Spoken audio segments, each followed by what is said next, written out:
Long ago, in a time when Israel had no king and was suffering under foreign rule, a unique and powerful figure rose up. Her name was Deborah, a prophetess, a warrior, and the only woman to ever serve as a judge over Israel. Picture a time when leadership was scarce and voices of reason even scarcer. In the heart of Israel, there was a woman, not just any woman, but a judge, a prophetess.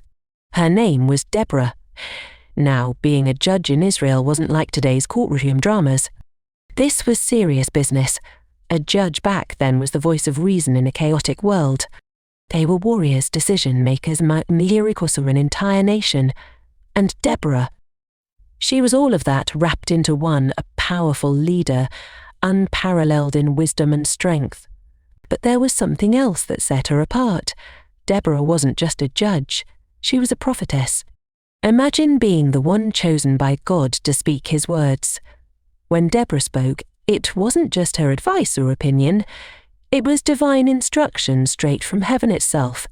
She had a direct line to God, and the people knew it. Her words carried the weight of the Almighty. Now, let's talk about where all this magic happened. Deborah didn't sit in some grand hall or fancy palace. No, she sat beneath a palm tree. But not just any palm tree, the Palm of Deborah. Imagine it, this tall, majestic tree standing alone in the open countryside. This wasn't just her spot.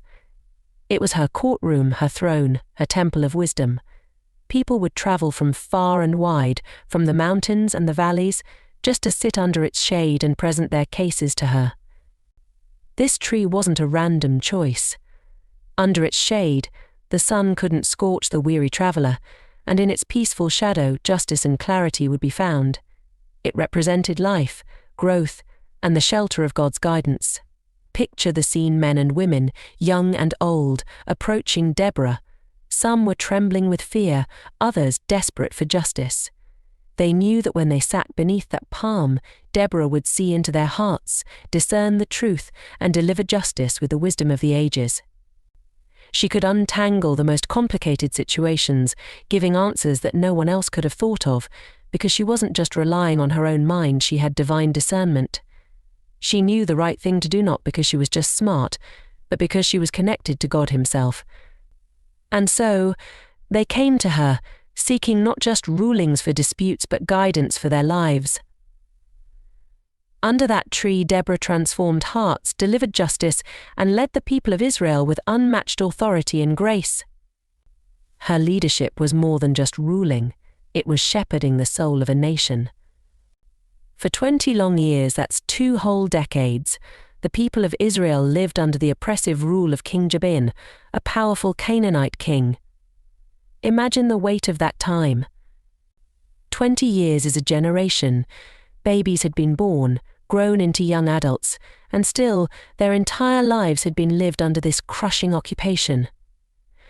The Israelites couldn't escape it.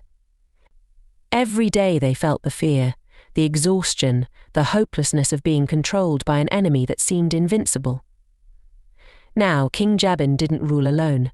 He had a fierce general named Sisera, a name that sent shivers down people's spines. This wasn't just a regular army Sisera commanded, he had 900 iron chariots, a terrifying weapon of war in that time. Iron chariots were like the tanks of the ancient world, unstoppable on the battlefield.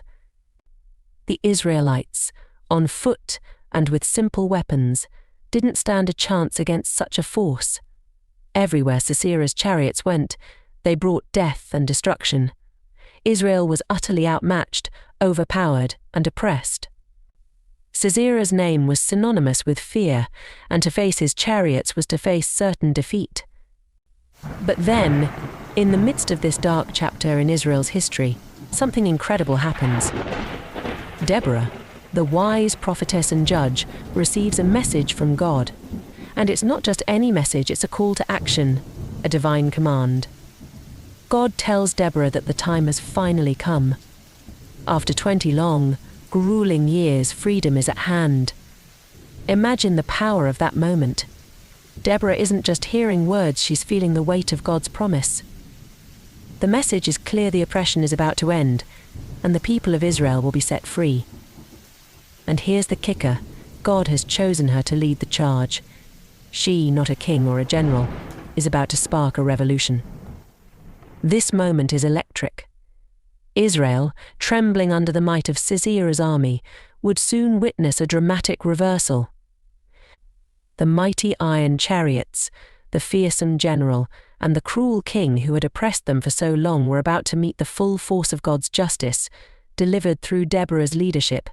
And in the heart of Israel's turmoil, Deborah takes action. After receiving a direct command from God, she doesn't waste any time. She summons Barak, a strong and capable leader of the Israelite forces. Barak was no stranger to the battlefield, and his courage was well known. But even for him, this mission was monumental.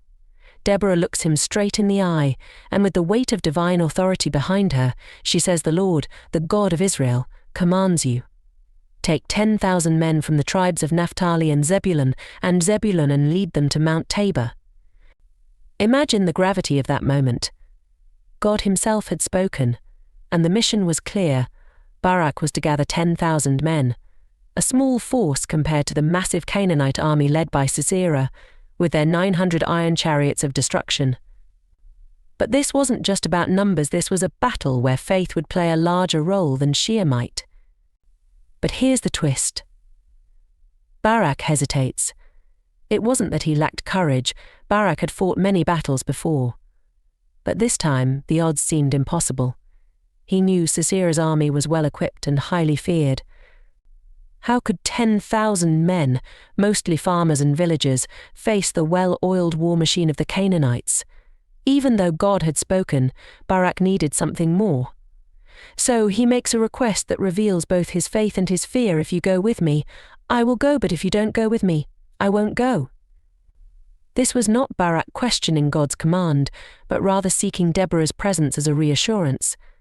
Deborah was not just a judge, she was the voice of God, the embodiment of divine leadership in Israel. To have her by his side meant having God's strength and favor in the battle. Without her, Barak wasn't confident in victory. He knew he needed the spiritual authority and faith that Deborah carried to face the overwhelming odds. Without missing a beat, Deborah replies to Barak's hesitation with unshakable confidence. "I will surely go with you," she says. There's no hesitation in her voice, no doubt in her heart. Deborah knows what God has promised, and she's ready to see it through. But then, she adds something unexpected, a prophecy that would turn the story in a surprising direction. "But the honor of this battle will not be yours," she tells Barak. "The Lord will deliver Sisera into the hands of a woman." Now, imagine the shock Barak must have felt. He's a warrior, and victory in battle was the ultimate honor for a military leader. But Deborah, with her prophetic insight, makes it clear that this victory won't belong to him. Instead, God has a different plan, one that will see a woman take the glory for bringing down Sisera, the dreaded general of the Canaanite army. What's fascinating here is Deborah's absolute certainty. She isn't just predicting the outcome, she's telling Barak exactly how the story will unfold. Victory is assured, but God will be the one orchestrating the events, and the outcome will be unexpected. As they march toward the battlefield, the Israelites know that this battle won't be won by strength alone, or clever tactics, or superior weaponry. The 900 iron chariots that Sisera commands may strike fear into their hearts, but Deborah's unwavering faith and her prophecy remind them that God's power is greater than any army. Barak led his men to Mount Tabor, and soon the clash of battle began. Sisera's iron chariots tore through the battlefield, but as the Lord had promised, the heavens opened and rain poured down. The chariots became stuck in the mud, and the soldiers of Sisera's army were thrown into confusion. Sisera, seeing his army fall to the sword, abandoned his chariot and fled on foot. He ran from the battlefield, seeking refuge wherever he could find it. After the battle began to turn against Sisera's forces, with God's intervention creating chaos in the ranks, Sisera, the mighty Canaanite general, was on the run. His once fearsome army, armed with 900 iron chariots, was shattered. defeated and desperate, Sisera fled on foot, hoping to find refuge somewhere far from the battlefield. As he fled, he came upon the tent of Jael, the wife of Heber the Kenite. Now, Jael's husband, Heber, had a neutral alliance with King Jabin, the Canaanite king who Sisera served. So, in Sisera's mind, this was a safe place to hide.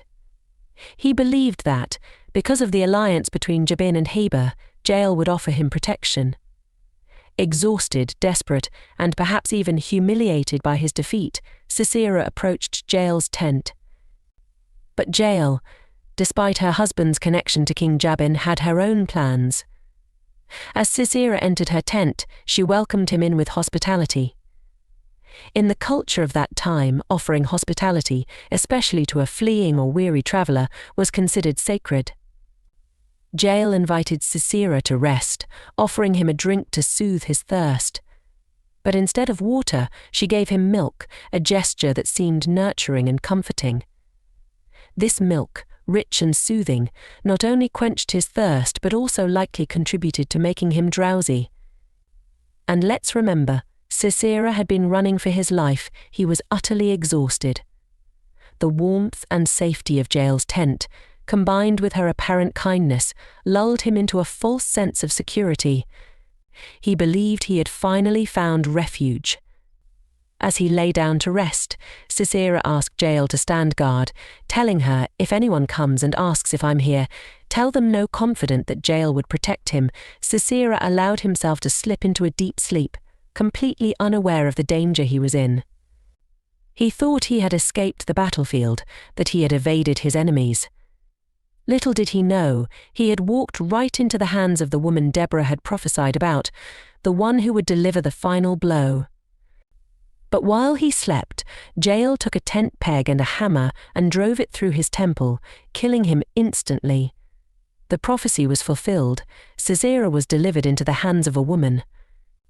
After the battle, Deborah and Barak sang a song of triumph, praising the Lord for delivering Israel. When the princes in Israel take the lead, when the people willingly offer themselves, praise the Lord through the wisdom of Deborah, the bravery of Barak, and the courage of Jael, Israel was free, and the land had peace for 40 years. Deborah's story is a reminder that true leadership is not about power or might, but about faith, courage, and trusting in God's plan. She stood as a beacon of hope for Israel and left a legacy that inspires us even today.